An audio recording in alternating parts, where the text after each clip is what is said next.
Bismillah, Assalamualaikum and good greetings. This is another video where it is personal sharing, I believe. This is from Faye the Most Gracious, that's the YouTube account name, and the video titled Why I Left Islam. So without further ado, let's go and go straight into the video.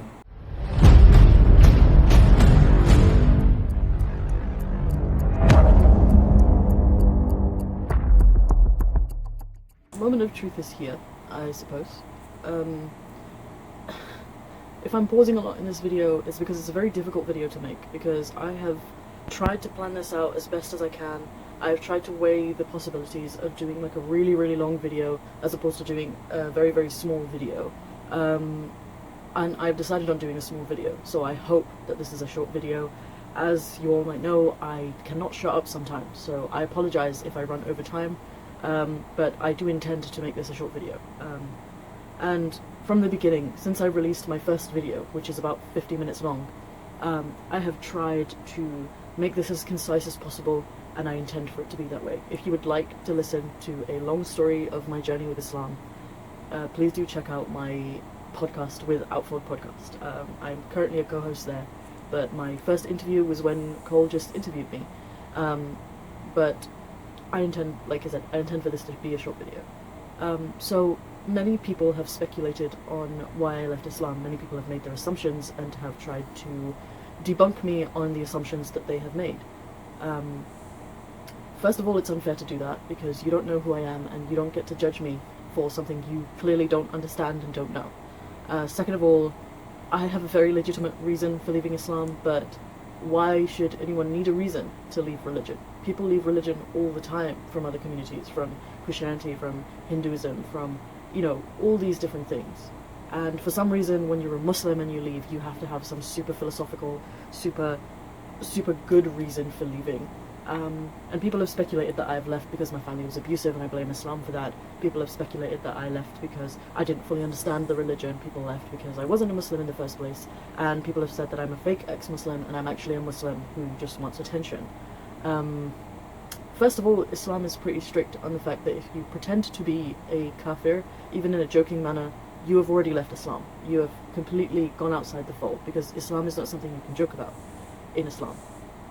And secondly, I will tell you why I left.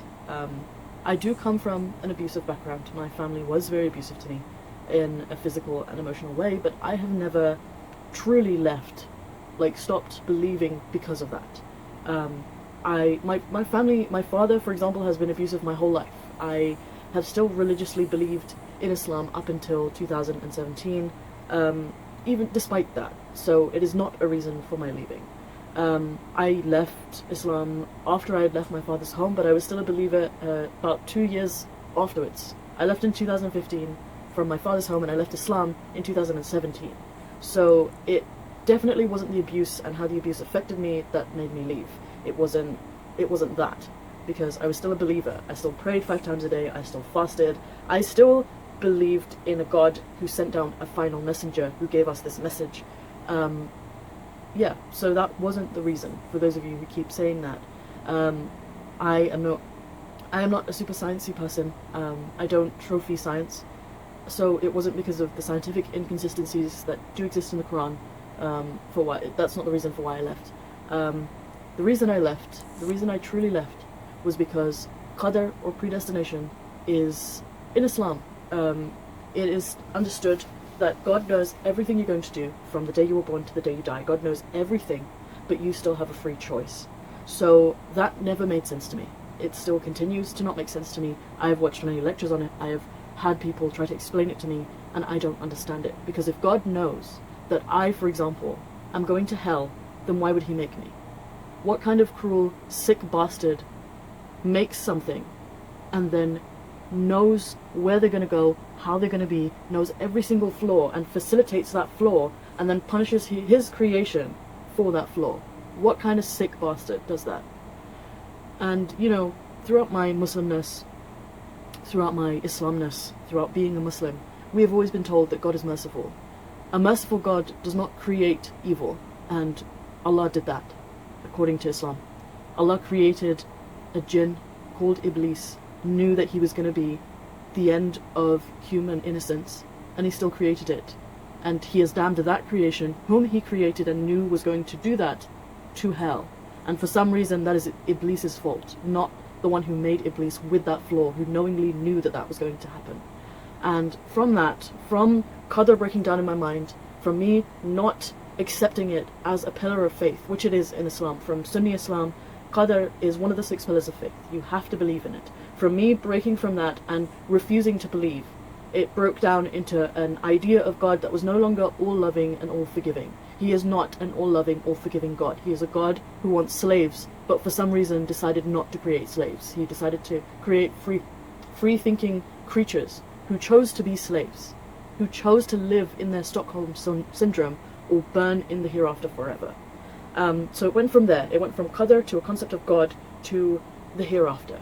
Hereafter, Qiyamah, the afterlife, all of that stuff you have to believe in to be a Muslim. It is a pillar of faith. And I could not accept hell. I could not accept hell as a viable punishment for any human being ever. Ever.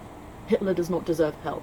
Yes, Hitler killed many, many people, and maybe he deserves to be killed as many times as he killed those people in the same manner as he killed those people. But he does not deserve eternal punishment. Eternal punishment is forever. And people like to say that God's justice is the only true justice. No, it isn't.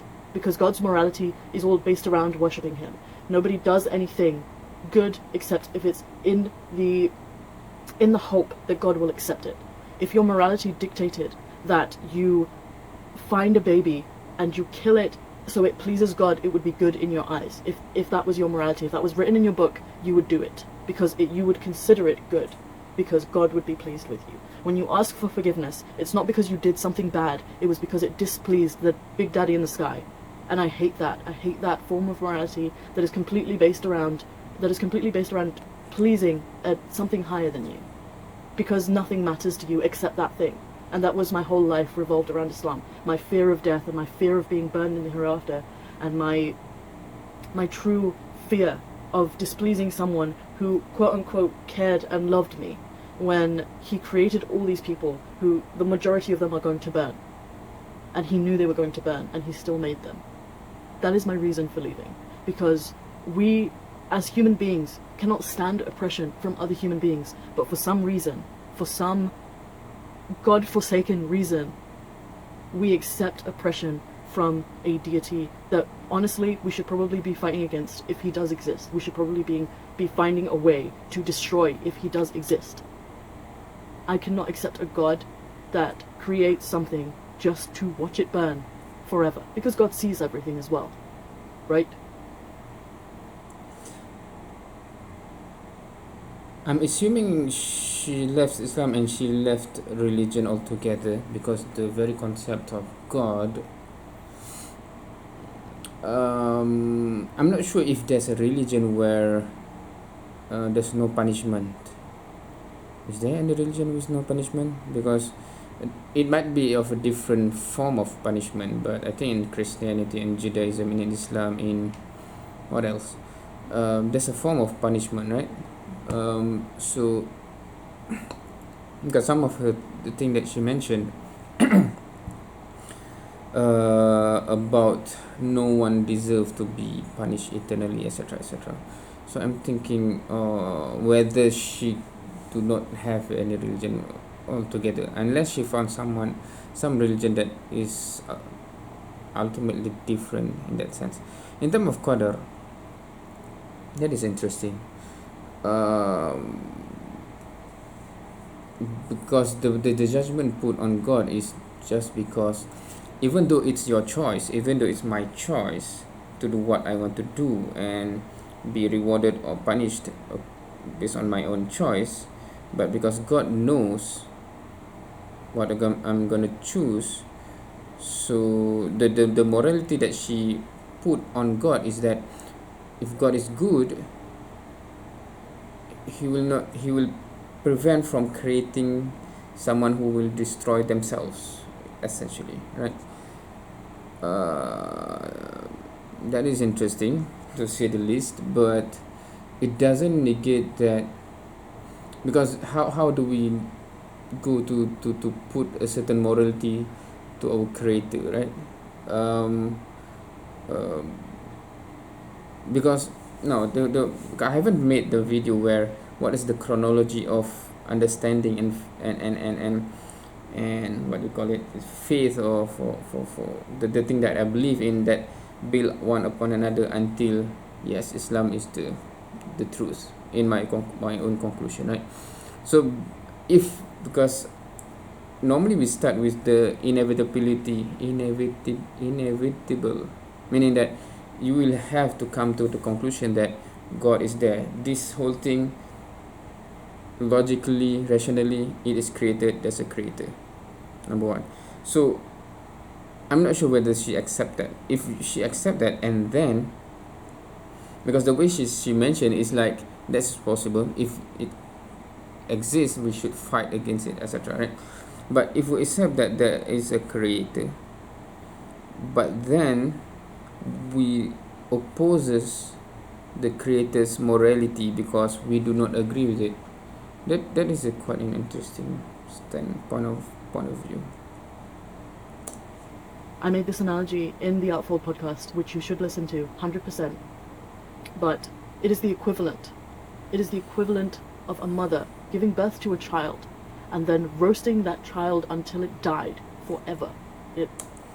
The analogy doesn't make sense, because that one, the mother is actually roasting the child, right? It because that's an active action to severely harm the child. It is not that the child harm himself, right? This is worse, like roasting that child until it died because that child refused to accept that she existed, or loving someone else in alliance with her. It is the equivalent of that. Not even the equivalent, it's worse than that, because God will punish you forever, indefinitely, for eternity. What kind of loving... And in Islam, God is supposed to be this person who loves you more than your mother, 40 times more, 100 times more, 1,000 million floppity jillion times more than your mother. But your mother, who loves you and cares for you and raises you from when you were a child, carries you for 9 months, you know, never wants to see you in pain, would never burn you alive. But God will, because he loves you so much more. How does that make any sense? Explain that to me. Explain to me how hellfire is a just punishment for anyone. I challenge anybody to tell me how that's fair. How that is fair. That is why I left Islam. If you don't like it, you don't have to. I don't want you to. I am not here to steal your religion. I am here to share my experiences and normalize the experience of leaving Islam. Every other religion gets a pass. People convert to Islam, they are praised forever, praised eternally. They get their own videos. They get the praise from the mosque. They get welcomed by a community. People leave Islam. People completely forget that you're a human being. People dehumanize you and abuse you in ways that they wouldn't abuse their worst enemy. It is enough. It is enough. We have had enough, and we want it to end. You cannot control our thoughts. You cannot police our thoughts. We are people, and we demand to be treated like people. We are family, and we demand to be treated like family. End of story. End of story.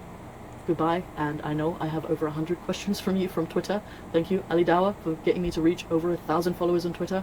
I will come for you when you want to come along and harass another woman online. Your arrogance is above, if there is a God, bitch, I fear for you, because you are wearing that God's cloak that you worship. You are a prideful motherfucker, and I don't like you, and I didn't even like you when I was a Muslim, because I hated how you treated people, and I hated the way you looked down on people. So if you want to talk, I'm free to talk. Come talk. Because you seem more inclined to just be right than actually find any answers. This is my video. It is currently 30 minutes. I'll speed it up a little bit so that it's not 13 minutes. And I will see you in the next few videos where I will be answering your questions. Hopefully I'll pepper in a few other things, maybe do a makeup video. I don't fucking know yet, but that's what I'm going to be doing. This is my life. It's not the only thing I want to do, but people keep fucking harassing me for this one aspect of who I am that I feel compelled to do this now. So, thank you for those who support me. Thank you to those who harass me. You give me great content all the time. And thank you everyone else who just wants to live peacefully, because that's all I want to do. I just want a life and live peacefully. Thank you, love you, see you in the next one. Goodbye.